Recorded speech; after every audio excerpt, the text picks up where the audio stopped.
അസ്സലാമു അലൈക്കും വറഹ്മത്തുള്ളാഹി വബറകാതുഹു. പ്രിയപ്പെട്ടവരെ, നമ്മുടെ വാർഷിക പരീക്ഷൻ്റെ ഡേറ്റ് വന്നിട്ടുണ്ടായിരുന്നു, ടൈം ടേബിളും വന്നിട്ടുണ്ടായിരുന്നു.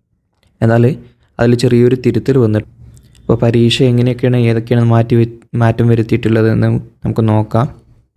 കഴിഞ്ഞ ടൈം ടേബിളിൽ ജനുവരി 31-ാം തീയതി ആയിരുന്നു പരീക്ഷ. അതായത് പഴയ ടൈം ടേബിളിൽ ജനുവരി 31-ാം തീയതി ആയിരുന്നു പരീക്ഷ തുടങ്ങേണ്ടിയിരുന്നത്.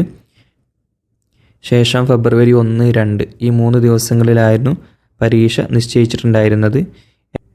അതിൽ ചെറിയൊരു മാറ്റം വന്നിട്ടുണ്ട്. ഇപ്പോൾ നിലവിലിപ്പോൾ സമസ്തയുടെ 100-ാം വാർഷികത്തിൻ്റെ സമ്മേളനവുമായി ബന്ധപ്പെട്ടാണ്. അപ്പോൾ വിഷയങ്ങളും അങ്ങോട്ടും ഇങ്ങോട്ടും ചേഞ്ചൊന്നും ആയിട്ടില്ല, മറിച്ച് ഡേറ്റിൻ്റെ ചെറിയൊരു ഇഷ്യൂ ആണ്. ഡേറ്റ് അങ്ങോട്ടും ഇങ്ങോട്ടൊന്ന് ചേഞ്ച് ചെയ്തിട്ടുണ്ട്. 31-ാം തീയതി തുടങ്ങേണ്ട പരീക്ഷ ഇനി 27-നാണ് തുടങ്ങുന്നത്. 27-ന് തുടങ്ങിക്കഴിഞ്ഞാൽ 28, 29 ഈ 3 ദിവസങ്ങളായിരിക്കും ആദ്യത്തെ 3 പരീക്ഷ.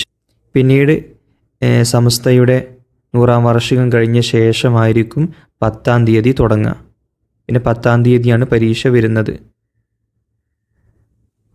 പ്രത്യേകം സമസ്തയുടെ ഭാഗത്തു നിന്ന് അറിയിപ്പ് വന്നിട്ടുണ്ടായിരുന്നു.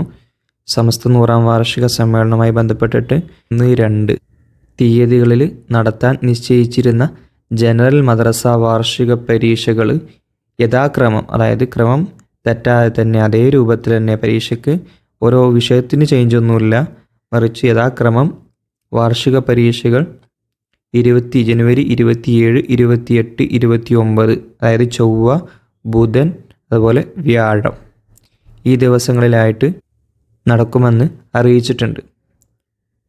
ഇപ്പോൾ വിഷയങ്ങളിലൊന്നും ചേഞ്ചില്ല, മറിച്ച് ഡേറ്റിൽ മാത്രമാണ് ചേഞ്ച്. ഓരോ പരീക്ഷയും 31-നും അതുപോലെ 1-നും 2-നും നടത്തേണ്ട പരീക്ഷകൾ അവിടെ മാറ്റം വന്നത് ഡേറ്റ് മാത്രമേ ഉള്ളൂ, വിഷയങ്ങൾക്കൊന്നും മാറ്റമില്ല. അപ്പോൾ ആ കാര്യം ശ്രദ്ധിക്കുക. പിന്നെ നമ്മുടെ മോഡൽ പേപ്പർ തയ്യാറായിട്ടുണ്ട്. മുമ്പ് പല വീഡിയോകളിലും ഞാൻ ആവർത്തിച്ച് പറഞ്ഞതാണ്. 1, 2, 3 എന്നീ ക്ലാസ്സുകളെ എല്ലാ മോഡൽ പേപ്പറുകളും, അതുപോലെ 4, 5, 6 ഇല്ല 7-ാം ക്ലാസ്. ആർക്കെങ്കിലും ആവശ്യമുണ്ടെങ്കിൽ താഴെ ഒന്ന് കമൻറ്റ് ചെയ്യുക.